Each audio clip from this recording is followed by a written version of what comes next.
Free Speech TV, joining you from Netroots Nation 2025 in New Orleans. I'm Sonali Kolhatkar, host of Rising Up with Sonali, and I'll be bringing you conversations with activists and change makers attending the largest progressive political conference in the United States. And joining me right now is Analilia Mejia, co-director of the Center for Popular Democracy. She's working on a new campaign called Defend the 14th about the Trump administration's attacks on the 14th Amendment. Welcome to Free Speech TV, Analilia. It's so nice to be with you in person and to connect with your listeners and viewers. Thank you so much for being here. What is the 14th Amendment? We should all know this, but put it into context. Why is it important? Okay, so at the founding of our nation, we have essentially a group of founding fathers who established exactly the kind of nation they desired. One in which only the cisgendered, land-owning, white Christian men had access to the vehicle of government. It is after the Civil War in which we essentially refound our nation. We actually have a second founding in the United States. The first one is the Revolutionary period, and then after the Civil War, in many ways, the words of freedom that were contained in the Bill of Rights in our Constitution that were hardwired and only existed for this small group of landed male gentry, we literally grabbed those words and we pulled them towards ourselves, right? We pulled them so that they covered women, so that they covered the dispossessed, so that they covered black people, so that they covered the formerly enslaved or the dispossessed tribal nations. And ever since that moment, that second founding, our ideological opponents didn't stop, right? They still want that world as they had founded it. And so it's almost been a tug of war. And so if we look at the 13th, 14th, and 15th Amendments as the founding documents of that second nation, one in which everyone could be free, not just white landowning men, then you understand why there has been a death by 1,000 paper cuts campaign waged way before Trump, because it actually started at the moment of passage all the way in the 1800s. And so how has Trump specifically taken aim at the 14th Amendment? We've heard of the effort to roll back birthright citizenship. Birthright citizenship, due process, equal protection. I mean, here's the thing about the 14th Amendment. Again, it is the founding document of the America we in fact love. So if you are someone that believes that anyone in our nation should have their day in court, due process, or if you believe that just because you were born here or in this gender or with this within this ethnicity or whatever thing, quote unquote, is an identifying marker, if you believe that irrespective of that, you are a human being that should be treated with equity under the eyes of the law, then you are in fact upholding the 14th Amendment. Even things like, the denial of running for office for insurrectionists is in the 14th. Birthright citizenship for all persons in the 14th. Due process, I mentioned, equal protection. We wouldn't have so many things. Right. Housing laws, healthcare laws, even collective bargaining for unions. It's all anchored on the 14th Amendment. And yet our movement doesn't fight for it in that very clear way. I'll hand it back to you, but I'll say this last thing. Our ideological opponent's base, whenever we say anything that so much as smells like we're challenging the Second Amendment, that base riles up. And so I'm here, and our network is here, trying to create the kind of momentum that will incite our people to defend such a fundamental element of the Constitution, our founding document, and these rights and protections.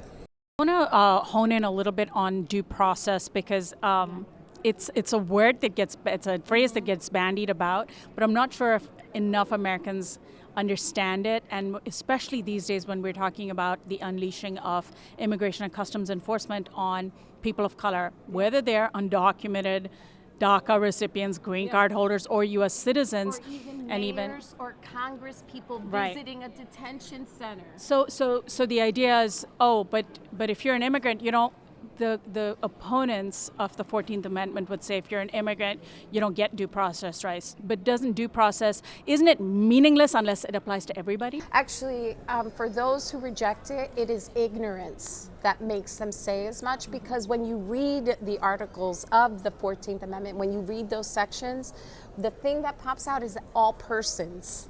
Yes. So exactly. all persons If you're a are human being, yes. it If applies you to are a human being under the jurisdiction of these United States, you get due process. You get equal protection. Your children get birthright citizenship.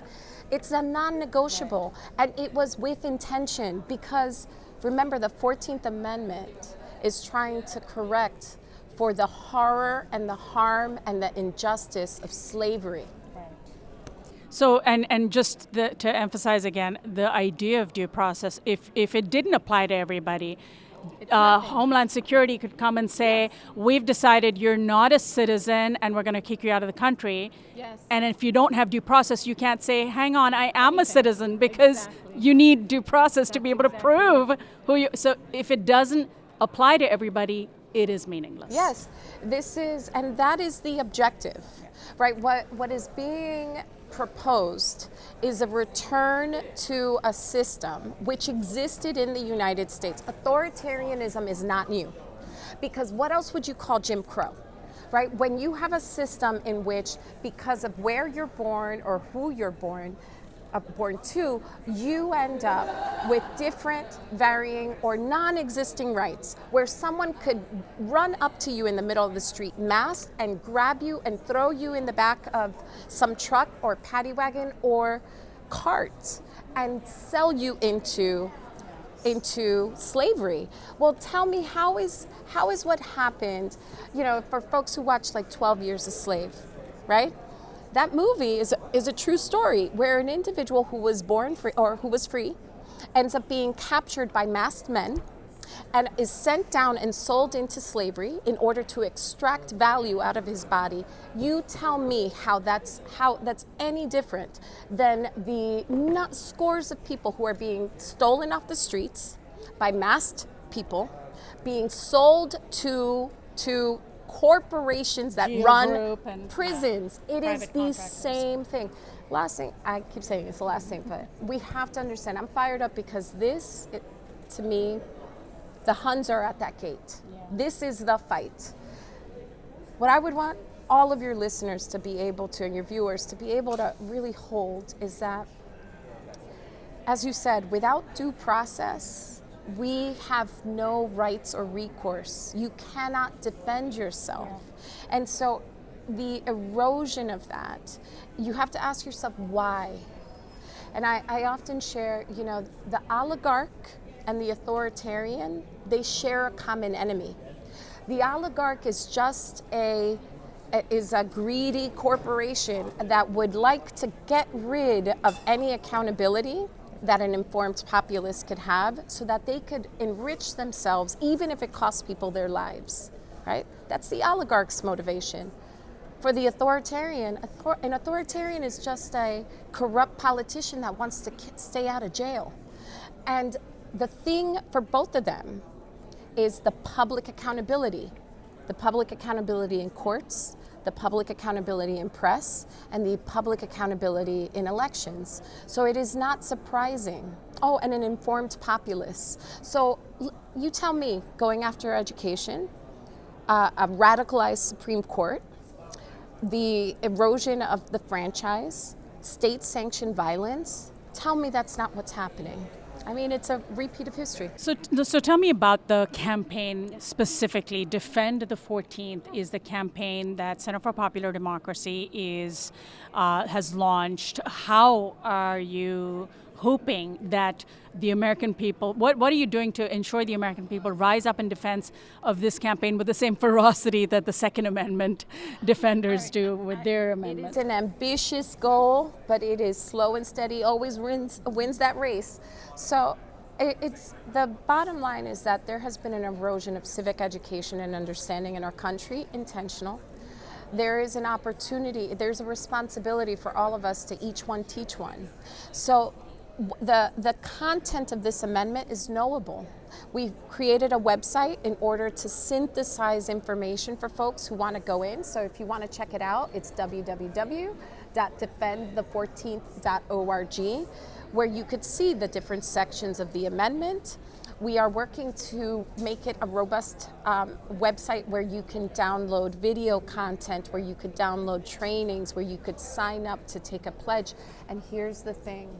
I think this is a moment in which we should call on every single one of our representatives, whether it's a city councilman, a senator, and everything in between. And we should make a demand that they pledge to uphold the 14th Amendment and the Constitution.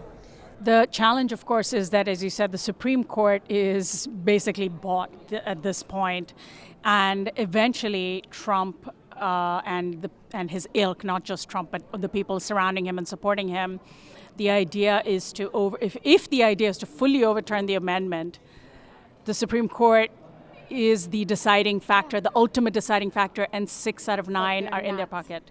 No, they're not. Here's what I'll tell you. First, it's not the first time that the Supreme Court makes a decision towards progress and then rescinds it. That actually happened after Reconstruction in the late 1800s. The Supreme Court undid their own decision on voting rights. So one, we have seen this before where the Supreme Court is captured and taken over. But abortion, same thing. Yes, right? yes. But all is not lost, because there's this theory called the Overton window. And essentially it's this idea that the people help clarify for elected officials, for our courts, what is within the acceptable. And we need to create the kind of backlash from the bottom to the top. That's why I say we need to do pledges, we need to do trainings, we need to go to, whether it's a training at a church basement or just talking to your neighbors. We need to spread this just support for the amendment, the protections within this amendment, and make a demand. Because one, the Supreme Court, we have midterm elections next year that are going to be pivotal. We're going to have to make a demand so that those elections actually take place. I believe we will have to fight for the right to vote next year. And all the while, we can be working in our states, grassroots, creating the kind of demand that ultimately creates the conditions. It doesn't happen overnight, but it creates the conditions to pull those words back. We have done it before. I promise you, America is capable. Analilia, thank you so much. Give us the websites that you want people to find out. So if you want to learn more about the campaign to defend the 14th, it's www.defendthe14th.org. And we also have a poetry contest, slam, etc. It's wethepoets.org.